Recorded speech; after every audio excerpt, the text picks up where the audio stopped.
Oh, okay. Good evening. This is November 9th. This is the seventh and final chapter of the Sustainable Landscaping course. I'm Barb Mann. I grew up here in Los Alamos, and then I came back. Oh, well, I I grew up, I left, I came back. And in the meantime, I sort of became a horticulturally oriented person, took all kinds of courses, and finally took the Master Gardener course last year. And I'm still an intern. But anyway, I've been having a great time. Everybody that would like to do that ought to try it. It's not all that hard. You learn a heck of a lot and you meet a lot of nice people. So onward. Well, I've learned the beginning of my gardening with my mom on 35th Street up near Arizona. And learned about weeds. I guess that's what kids learn first. This is a weed, that's not. And learned about deer. My mom could swear like a sailor at the deer, and she tried everything. So moving on to now, since you have been watching the previous episodes of this thing, you know that we always talked about maintenance whenever we're planting, whenever we're even just designing. Maintenance is always in the background because maintenance happens. So you've got your plan, you've got your, maybe you've even got your plants and you're planting and it's all in. It looks incredibly lovely. Now what? Or as we say in the business, what could possibly happen? Let me find the business here. Hello. Did we go? We didn't go. Hey. It's a good thing I have a friend. Okay. And this little photo, by the way, I just stuck in for the color, but it will have we will refer back to this slide in a couple of slides further down because of the chamisa. As you can see in this photo, it really looks nice with that little rose in the fall, that little rose turning red and the chamisa. If you look closely in that picture, it's a little small, but if you look closely, you can see that the chamisa goes all the way up the slope to the walls. I don't think it was planned, but that's where it is. So when you're talking maintenance, probably the first thing that everybody needs to think about is watering because we don't have much. And you might have the nice irrigation setup that Dana showed us last week. You might even have a fancier, more expensive system, but you can't ignore it. You have to watch it. You always have to watch it because entropy happens. The lines break. A mouse finds it and goes, ooh, water. And believe me, they do. And maybe there's a plug. Maybe one of the little emitters. Well, if you're inline emitters, this doesn't happen. But if you're using separate emitters, they can pop right off and you've got a little fountain. So those are things to watch for.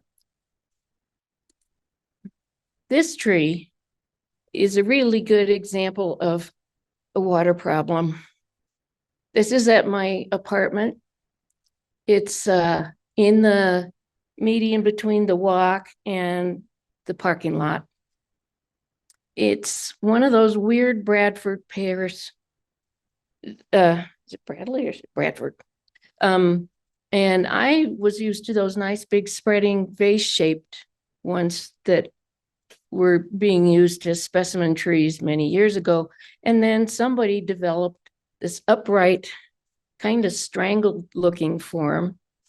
It, okay, it doesn't drop as much stuff on the street simply because it doesn't reach it.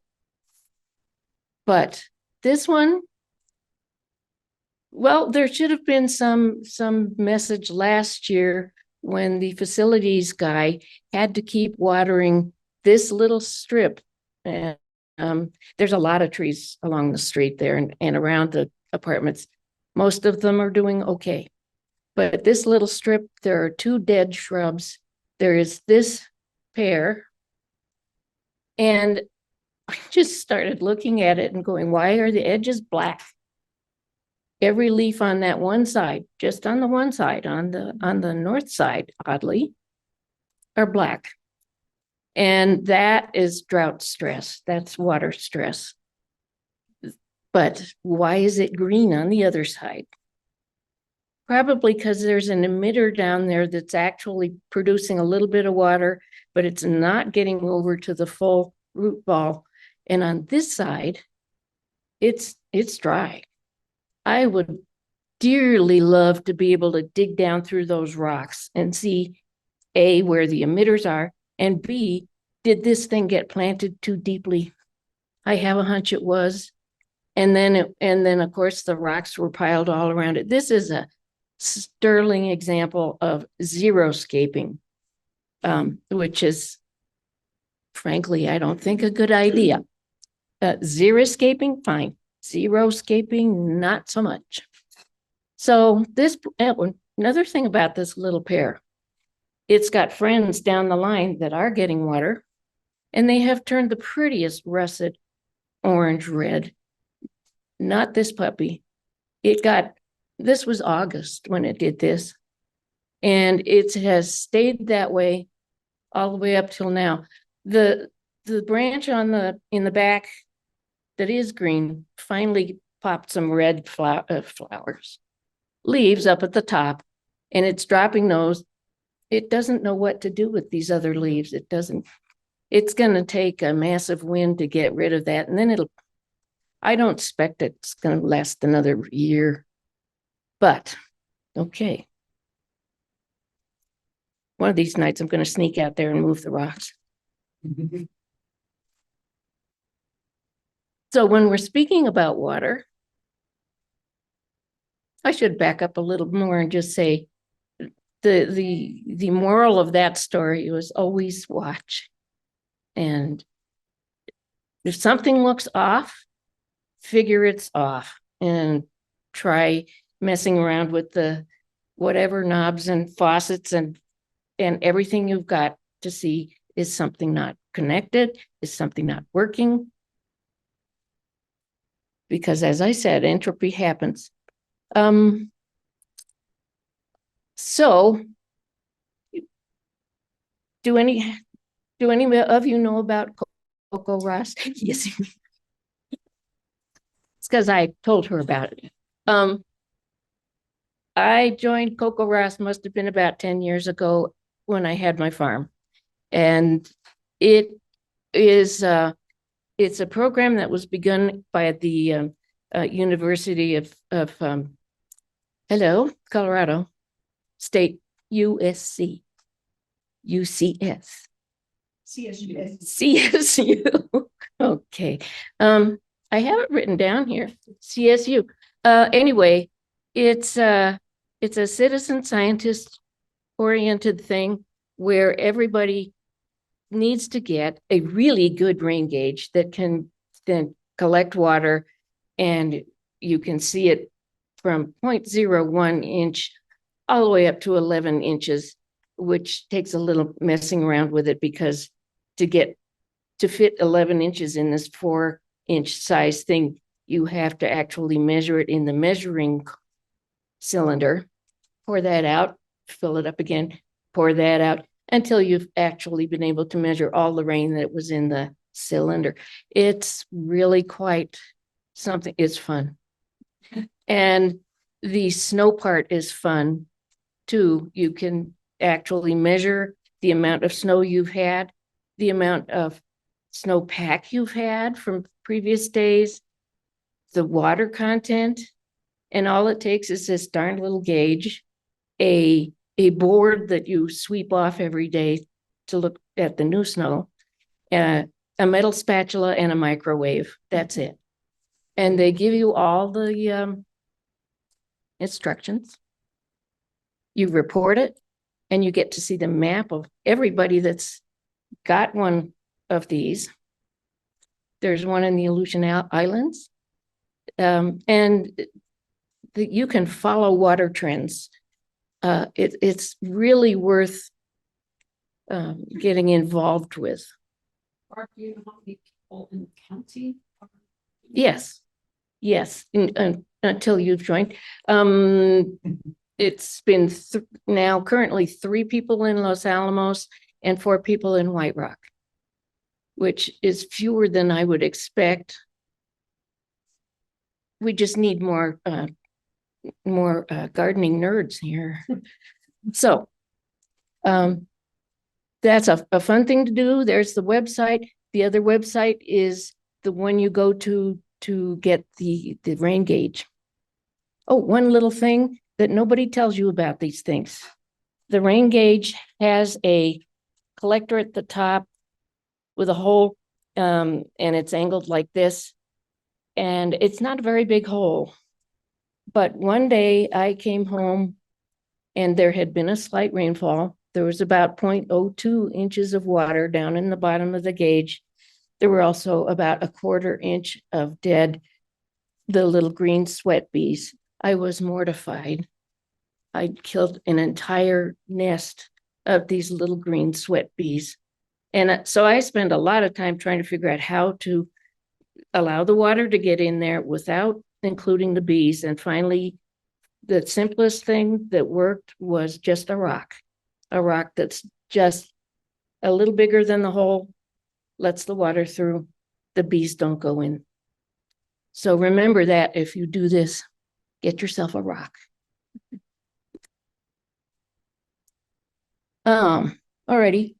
So we're into fall, and they've turned off the water now, so we can't worry about that too much.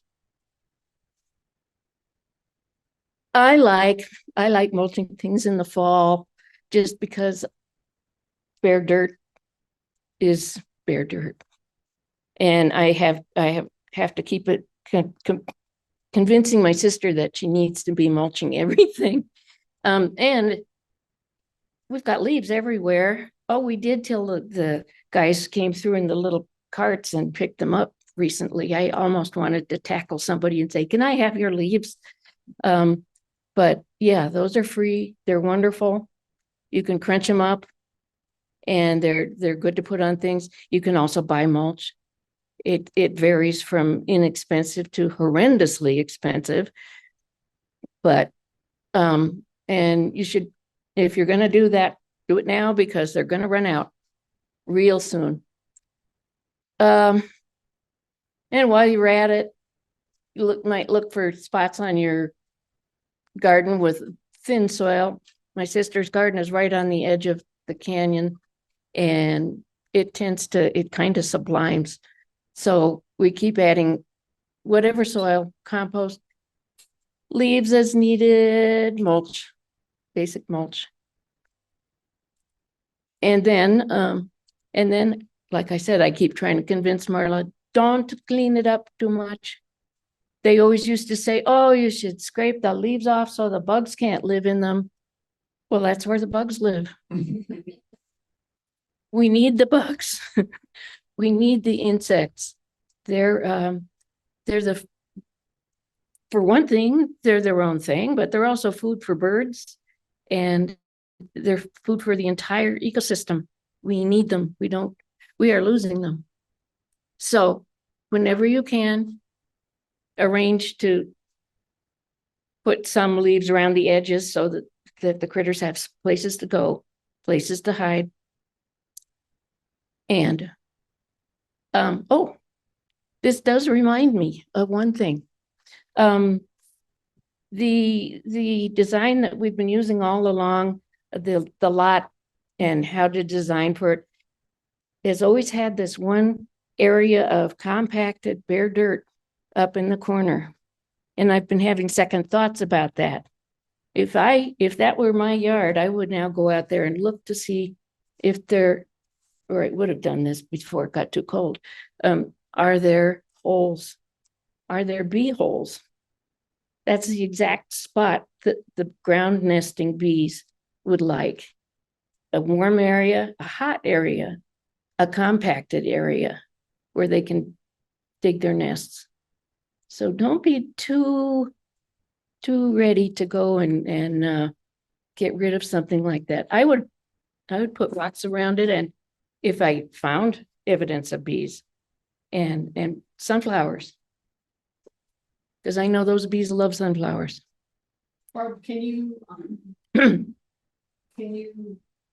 comment on pine needles and whether all leaves are created equal? So my neighbor's cottonwood tree has obviously dumped a lot of leaves that he has in bags that I could steal. Yeah. If I thought that they wouldn't actually deteriorate. Oh, they will eventually, especially if you mush them up, chop them up. I don't myself use pine needles so much. They're kind of slithery and I don't know, but anything that Mother Nature gives you that's free, you can use. Okay, so okay, and remember we were talking about somebody wanted to know what to do with a large weedy area. I came up with several things, all of which take time, particularly trying to cover the ground. Green manure, that yellow clover is a great thing, and it'll just show up on its own. It's a biennial, so you let it grow the first year. The next year it blooms like crazy, and then it dies. And you can just shove it over. You can just pull it out. By that point, it doesn't even hang on to its roots. So, but that takes 2 years. Amendments, you can do amendments all over the place. It's still going to take time. So I wouldn't do this all at once. You can solarize. Let's see. Wrong one. Where's the solarizing? It's under spring. Spring. Yeah. Okay. All righty. I'm putting it in. There is one thing that does not take a long time. It may only take a couple of days, and that is goats. We have people that have begun businesses. I know one. If you would like to try searching for horned locusts, it's a great business. And Amanita started this thing. She takes the whole herd of goats around in a truck with her 2 dogs, and she uses a little a portable electric fence with a battery so she can control them. And they'll spend all day and they'll eat everything. I mean, everything. If they haven't eaten it, they've stomped it into the ground. So the one big problem, the thing you would have to do is, if there's anything in there that you don't want to lose, you're going to have to fence it before they ever get to see it, because they eat everything. It's fabulous. So I'm unsure of what she charges, but I think, considering the time constraint, that's probably worth it. Oh, and they fertilize.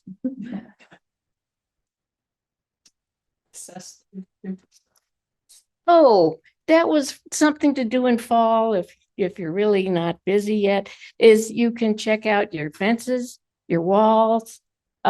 Just make sure they're not falling down. And I don't know if we mentioned gravity. No, we didn't. But anyway, it all has to do with gravity. Things want to fall down. So it's a good time for checking that and doing repairs if you can. Then you're a jump ahead for spring. All righty. So we'll go Next. Winter maintenance, right. One thing. No, I'm sorry. I flipped back to a slide previously. Pruning, and pruning is such a big thing. Sadly, a lot of people love pruning. Many of them don't quite know how to do it. A lot of spouses. Yes. I wasn't going to say that. Okay. This is very typical of pruning, of a pruning mistake. This tree is actually at the demo garden. It is an old, it's not that old. It's about 30 years old. It's a pear. It's a commercial variety, I understand. Yeah. But it's not well. It has been not well for quite some time. And it doesn't get better. That branch there, I know what somebody was thinking. If I prune this branch back to this little twig here, that'll grow. But it's not. It never will. That is just going to be a stub which will eventually rot and decay. So if I were going to worry about this tree anymore, and if I were going to do a better pruning job, that would be all the way back to the trunk, to the collar. And then if it's got the gumption, which is iffy, it might actually close that off, but it can't do it if there's a stub. A couple of weeks back, the county did a lot of pruning on the street trees, and I watched. There were a lot of stubs.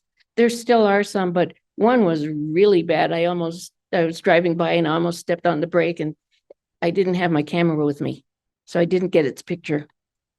But I was going to come back the next day, take its picture for this, and it wasn't there.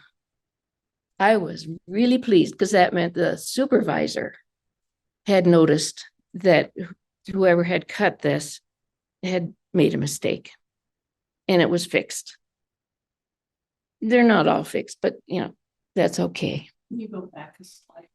Yeah. Information. Okay. All right. So there's so many reasons to be pruning. If you've got fruit trees, you need to be pruning because fruit trees they do their own thing. And you would like to open them up so that the sun can get to the fruit. If you ever go to Alcalde, check out the peach trees there. They are wonderful. They're weird, but they're also like sculptures. And the other reasons to prune are, well, anytime that you have dead, dying, or sickly branches, you can cut those off, and carefully. You always do it carefully. So something like a currant, would you cut it before? No, currants are different. For one, they're one of those shrubs that has many multiples of stems, and you don't want to actually prune those. They get weird if you prune the stems. What you do is cut down all the way to the ground, about a third of them every year. And you can tell which ones need it. They get itchy. They get scaly. They get scaly. And so you cut those all the way down and let the rest of them grow as they want to. Unless they're hiding your bathroom window, then you might want to cut some down. But yeah. Shrubs are a little different.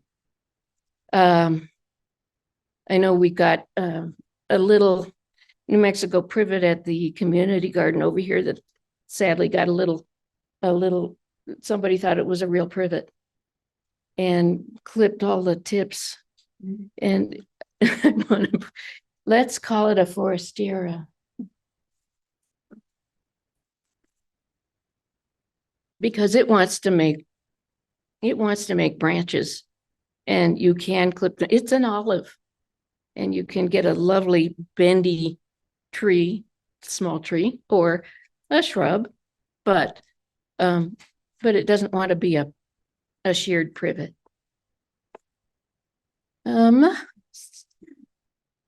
Anything else we need on that right now? Water is necessary.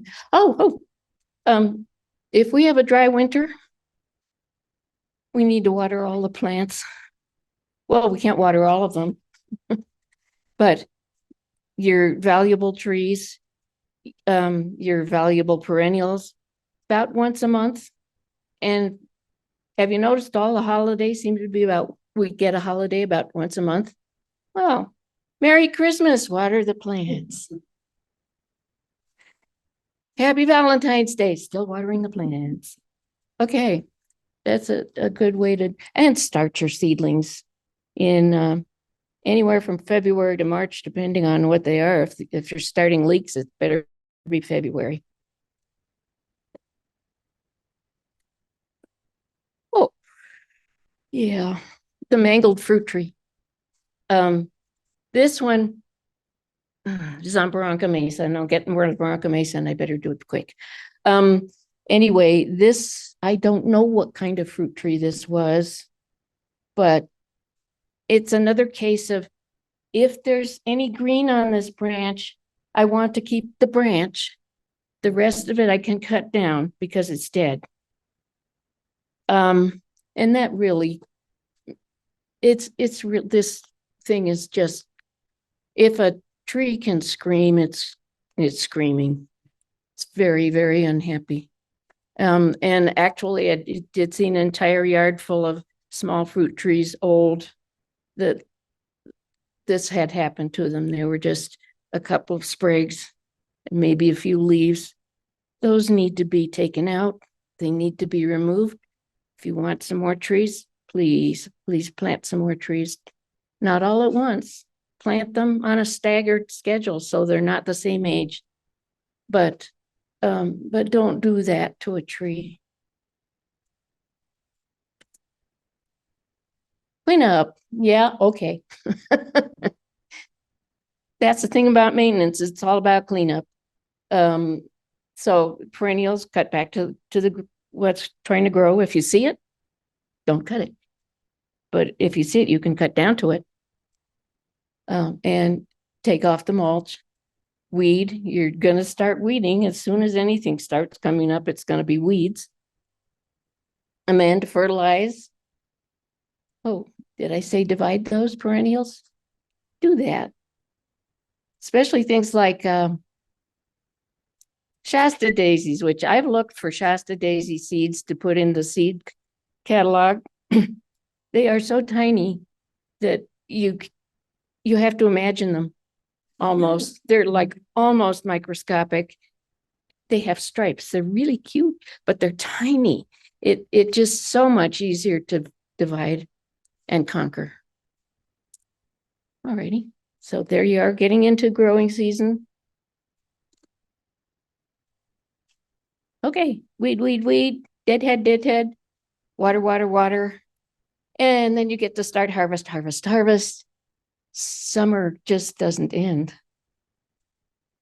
Okay, there's that large weedy area showed up again.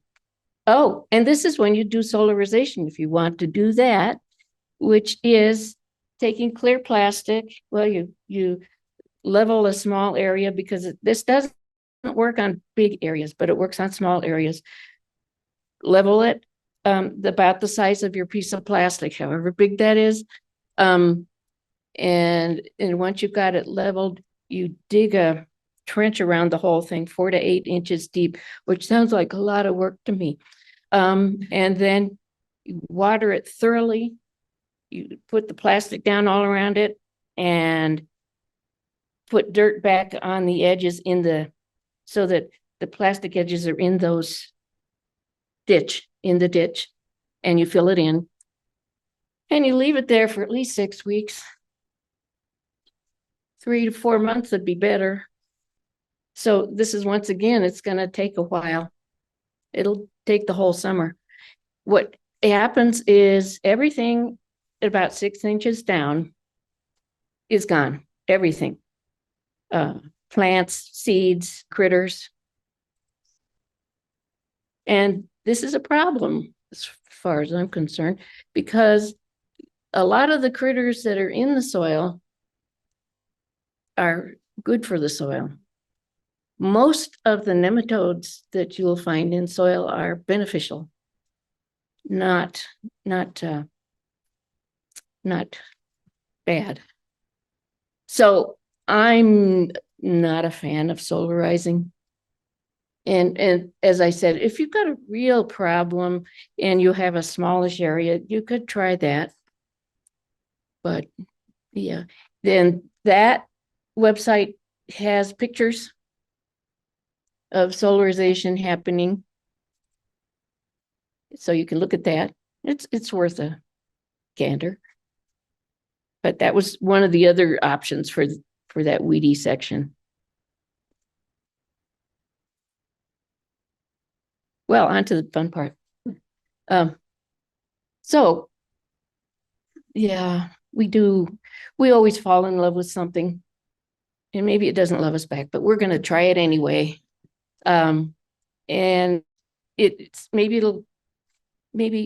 well, this used to be zone 4B when I first learned horticulture, and I knew what could grow here. And then I came back and was told it was zone 7. I said, what? And I didn't believe it at first. I thought it had to be a typo, but it's true.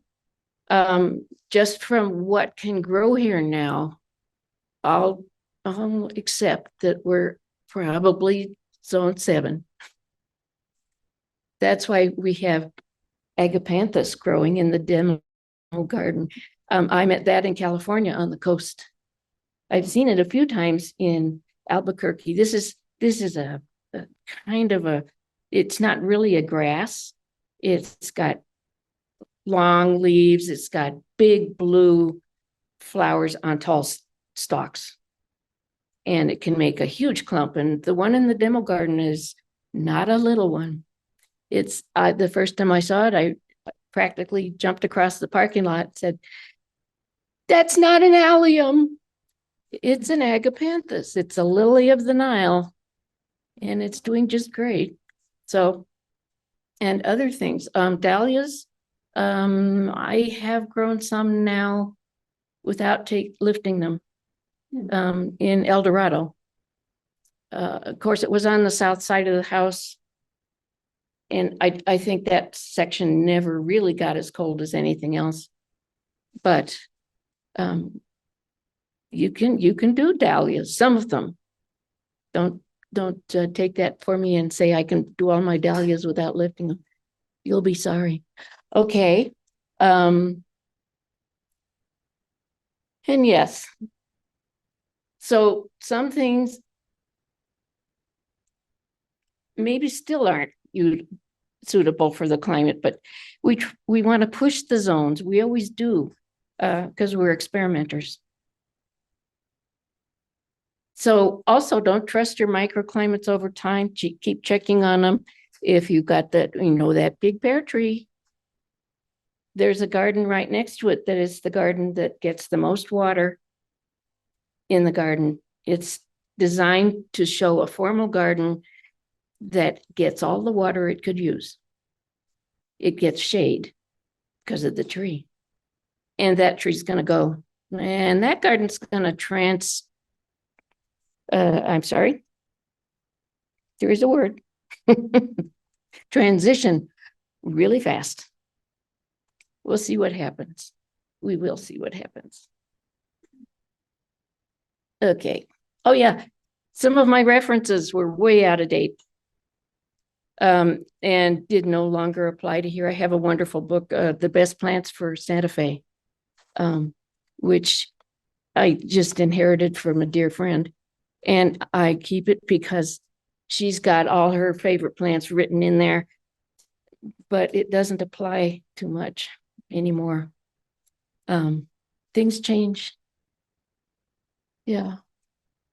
I don't know why that Is Your Plant Thriving Now quite got in there. I've forgotten what I was trying to say. It's okay. Uh, okay. And this is sort of this is a plant I had a little trouble with at my farm. This is Robinia neomexicana. It's a honey maple, locust, honey locust. It has thorns and it thickets. That center picture, I like the colors on that. These are up on the mountains. The first thing that came back after the fires was not the aspens, it was the locusts, and they're still there. Eventually they will give up and move on. They're part of the succession, but it makes it real hard to go tromping through the forest because of all those thorns. Also, they bring their own predators with them. They have a borer. It's called Robinia borer. It's a large, beautiful longhorn beetle. It's dark with gold filigrees. It bores up through the stems. The size of my finger, it'll make little tunnels. And maybe the tree is only this big. So you've got a tunnel going up through that, and it's unstable. They fall over. They don't even just break, they bend. And that's what they're doing. This picture looks actually more like wind damage, but it had a lot of instability at the bottom, so all those branches are going that way. The other one looks like it's making pickup sticks. But it's an interesting thing. I had this going on in my backyard because I planted 3 locusts, which I got from the State Division of Forestry. I got a lot of things I shouldn't have gotten from the State Division of Forestry. So did my mom. She planted probably the first chamisa in northern community, and it was beautiful. A lot of people grew them after a while because they're so pretty, and they didn't take off too fast because it was still kind of cold then. It was still zone 4. Now it isn't. Well, 2 years after she planted that, I happened to walk across the street and look down, and it was chamisas all the way down the canyon. And I thought, oh, Mom. But she did the same things with the Siberian elms. Yeah, we had elms everywhere. And the thing is, those have been sold by the Division of Forestry because they are excellent for putting, especially in drier parts of the state. They grow, they can break the wind, but mostly they grow. They make shade. Siberian elm is just about the only tree that'll do it on its own in the Stanley area. So you get loath to cut them down. And what else? Yeah, Russian olive. Yep, we had one of those. And everybody did. Now we're trying very hard to get rid of them. But we tend to plant things in ways we think make sense and come to discover years later that it doesn't. And I'm really sorry we did that, but okay. Okay, so we tend to think especially with the silly little spruces, they're so cute when they're little. They're so blue and they get so big. And you put them right in front of your window and it gets dark in the house. Yep. So the questions that occurred to me was, this plant will never get that big. Ha. Didn't we used to have a view of the mountains? Maybe. And, oh, that tree will never reach the power lines. Yeah, honey, the county people want to talk to you again. Now, Barranca Mesa was the first area that was not, well, what happened was the government decided that it couldn't stay in the landlord business. And it opened up some areas around Los Alamos to private property. Barranca Mesa was the big one. They started out doing it with lotteries. And I knew a friend that they got one of the first houses. It wasn't a house, it was a lot. So it wasn't that the county built any place there. You had to build it. And people did. They went nuts. They made fabulous buildings. The gardens were incredible. We used to drive up there and look at the gardens and the houses. It was kind of a weekend thing.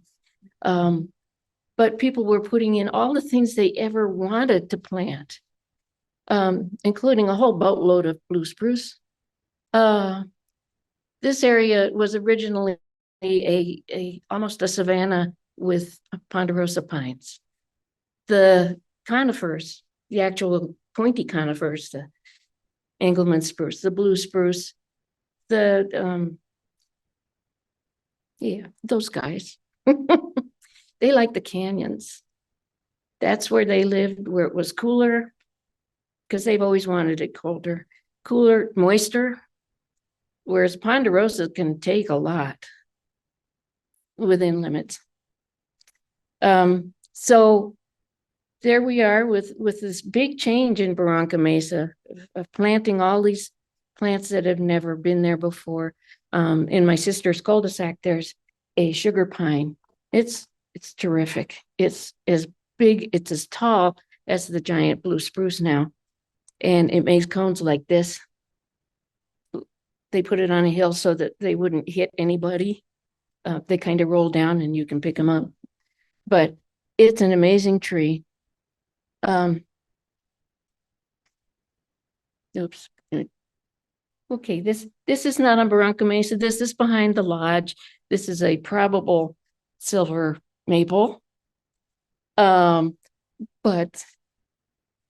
I don't know how it's doing so well because it's growing its roots in a box and it's huge. I think it'll last for a while, but I'm just not sure what anybody was really thinking. So, okay, here we are getting to Barranca Mesa. These are Russian olives that are in a line. This was a very formal yard. It's a little odd. The shadows on the side are a hedge of shrubs that are identically pruned with space in between so you can see the shadows. But the Russian olives, I don't know if they thought that they were going to reach the lines or whether the lines were moved. But they topped all the Russian olives. One of them is seriously gone. It was over here.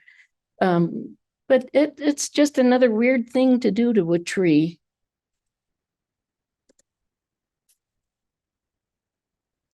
The picture on the left is my sister's cul-de-sac. The sugar pine is a few trees to its right. And that's what first got me looking at the spruces and wondering what the heck was going on with them. And well, okay, I knew what was going on with them. It's heat. The Engelmann pines disappeared in the 80s. I do remember them. They were in Los Alamos Canyon and down Pajarito Road. But they've pretty much all gone. There are blue spruces still living in the canyons, especially if you go down to the skating rink, you can find some. Douglas firs, they're not healthy, but they're there. They're not dead yet. These guys are dead now, most of them. And this, if you drive around Barranca Mesa, they're everywhere. Every street has some, at least one in every cul-de-sac. The middle picture is the corner of Los Pueblos and Zuni. Those had been planted all around the yard, in a line. And now they're, 40 to 60 feet tall. They should have been able to get taller than that even, but they can't. They're dying. If you look at this one, I don't know if you could see the silver pickup truck in the background in that middle picture. This is it there. And look, there's the garage. And if you look at the top of this particular tree, you can see something that is a real teller that this tree is dying. And it's happening with all the conifers, all the pines. The things, they know they're dying. And that what they want to try their darndest to do is reproduce as fast as they can. They set zillions of cones and carpet the area. Up at the top, those ones on top, it doesn't have enough juice to pop those off. So it's dying with those in place. It's been interesting to look at these. You're talking about, did they plant blue spruce trees in the area? Yeah, the question. My house is in western area. Yep. 2 40-foot blue spruce trees that were dying, and then they completely died in like 2000. Yeah. So Yeah. I guess I'm just curious. So they did plant these. They did plant these. The question was, were these planted around Barranca Mesa? And yes, they were. And I do remember them being planted. I was there. Okay. So has our climate changed? Yes, it has. It has indeed. You can find other smaller trees in town that are also going through this now. And it's totally dependent on, are they getting watered? They can take the heat somewhat if they get water, but the problem is they got tall and they hadn't been watering them. They'd been fine all these years. But So I thought at one point we were like a zone 5. yeah, we went through that. Okay. So Okay, then 6. Now we're at 7. Yeah. So yes. Well, if you also look, they have nowhere for their roots to go. I mean, they're covered with gravel. Yep. Yep. They're concrete. And there's asphalt. so that's not many. these trees like native. Yes. Yeah. So this is, and the worst part about this now is that people still don't understand really what's going on. These trees need to be taken down now. I look at them and see torches. It really scares me. I don't know if there's something that the county might be able to encourage people to get these trees removed. They have to be, because yeah, they are fire starters and fire continuers. So let me just, I'm running out of time, so I'm going to, okay, we'll just skip that one. All righty. And I think everybody knows about all the critters that live here, and they do live here, and they should live here. But it's difficult because you're a gardener and you want your plants. You don't want the deer eating your plants, but they do. So get creative with the fencing, the netting, biocontrol. And I think poison is not an option. We cannot be wiping out everything on a wholesale basis, which we've been doing for many, many decades. So, like I said, fencing, netting, biocontrol. Oh, and drought and fire. I did bring copies of the fire defensible space thing again. Unfortunately, it does not have a website on it, so you people online don't get to see it, but you may remember it from previous episodes of this. Episodes, whatever. So what I would like people to do from here on out, try, especially when you start a garden, get to know it, get to know everything that's there. And I don't mean just the things you planted. I mean the critters, the bugs, the worms, the birds, everything, the wind. And just spend time in your garden. Write it all down. See if it changes. It will. So, yes, your garden is a living, breathing thing. So enjoy it. And hope that people do for years and decades. And look for, boy, oh boy, my brain's gone on vacation. Okay, just look for the things that pop up on their own. These are weeds, most of them, and I love them. In the middle, that's Bahia.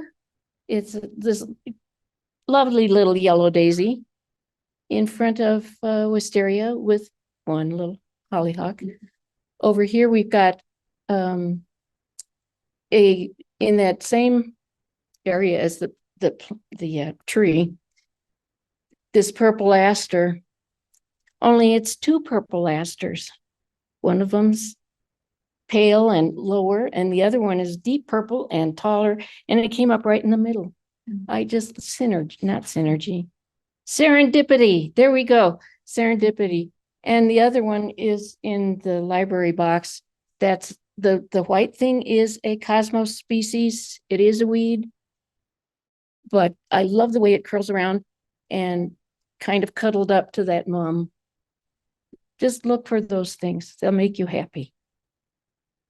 And that's, here's some resources. Most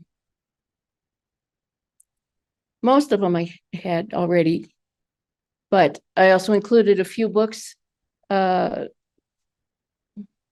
you haven't seen Dr. Deere's tree books, he's amazing. Expensive, but amazing. Linda Chalker Scott is really a wonderful plant physiologist, but she writes like she's talking to you in her backyard. And then the pruning book, I have not seen it, but it was Linda Chalker Scott's recommendation.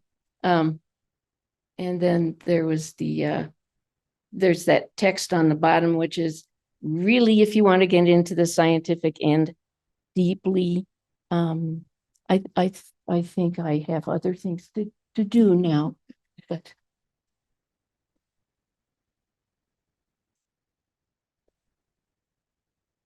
And we stop.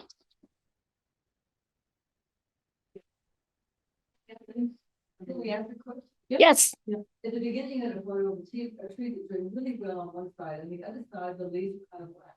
If you come in August with 5 gallons of water every other week. Yes.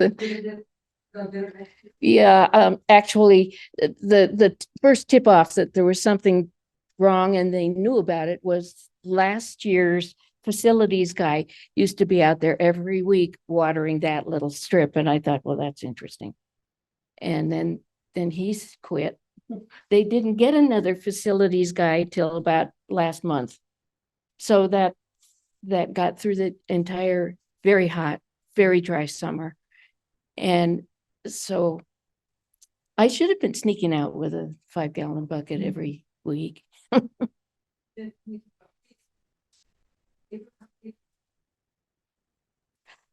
Oh, I don't think so. I mean, like I said, my favorite leaves are the darn sunflowers because they get so dry and so crispy, and all you have to do is go. and they break up into little tiny pieces. So, but if you're worried about them being too large, just go kind of stir them every now and then.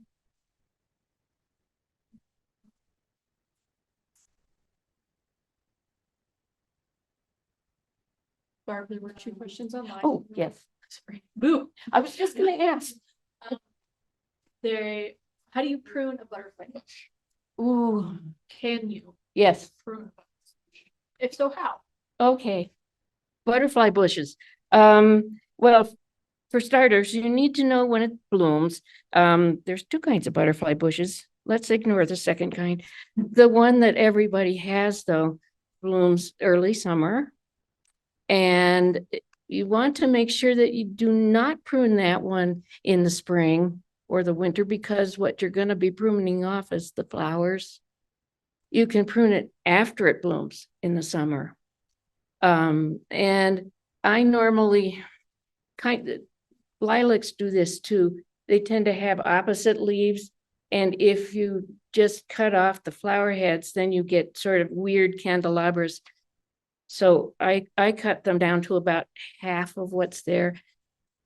At the end of summer, if you would like, and I've had friends do this too, butterfly bushes can be pruned to the ground, which always makes me go, but it works. They come back the next spring and then they're gangbusters. They just bloom on that wood and go for it. And then her second question was, she is a peach tree that's currently in a pot. It's 1.5 years old. Is there any way to keep it on the smaller side? I don't know if she intends to keep it in the pot or just have a smaller peach tree. So without context. Well, okay. One thing about peach trees, I was going to say they tend to be smaller, but that's really just smaller than apples. They can get pretty large too. If you really wanted to keep it small, then you can do a pseudo bonsai thing and keep it in a pot. I would make it a large pot. And then you will need to be doing some pruning on the branches also, but just keeping it in a pot like that will keep it small because it doesn't have a choice. Unlike that silver maple, which just was going to get big no matter what you did.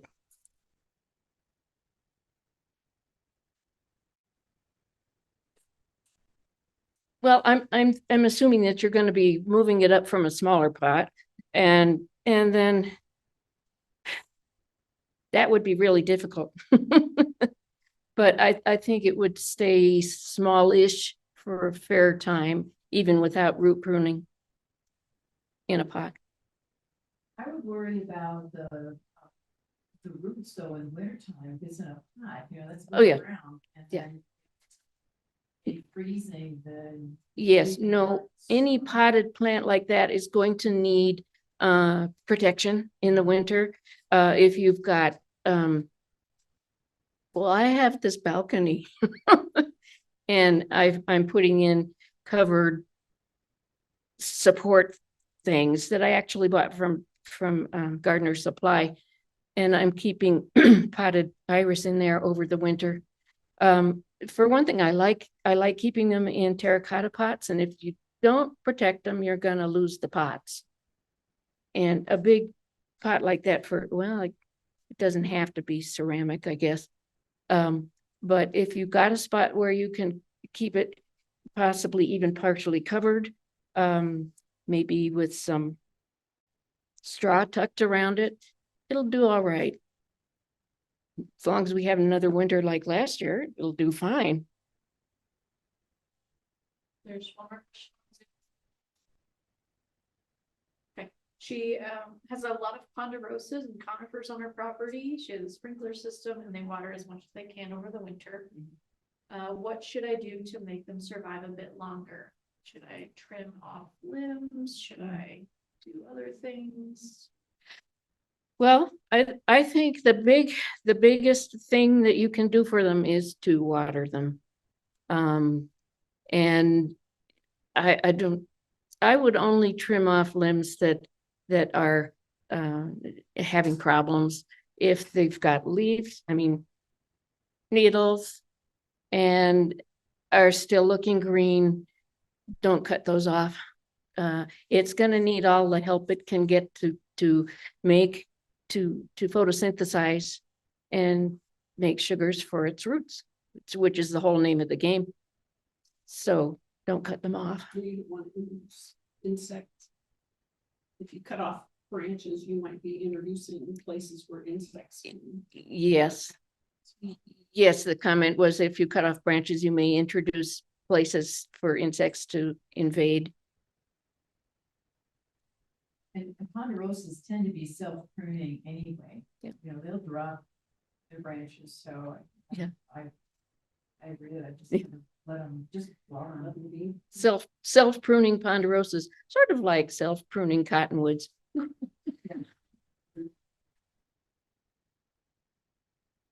And closer.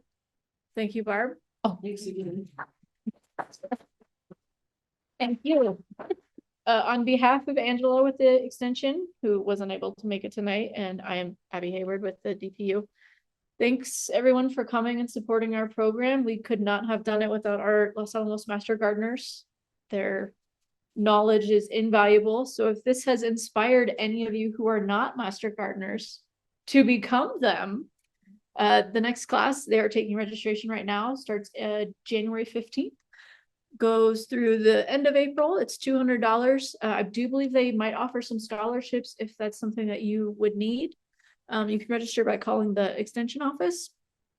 You will be receiving an email survey link in your email. If you have signed up via your email, that just helps extension prove to them that their programs are valuable. That's really the bulk of it, but we'd love to hear your feedback as well.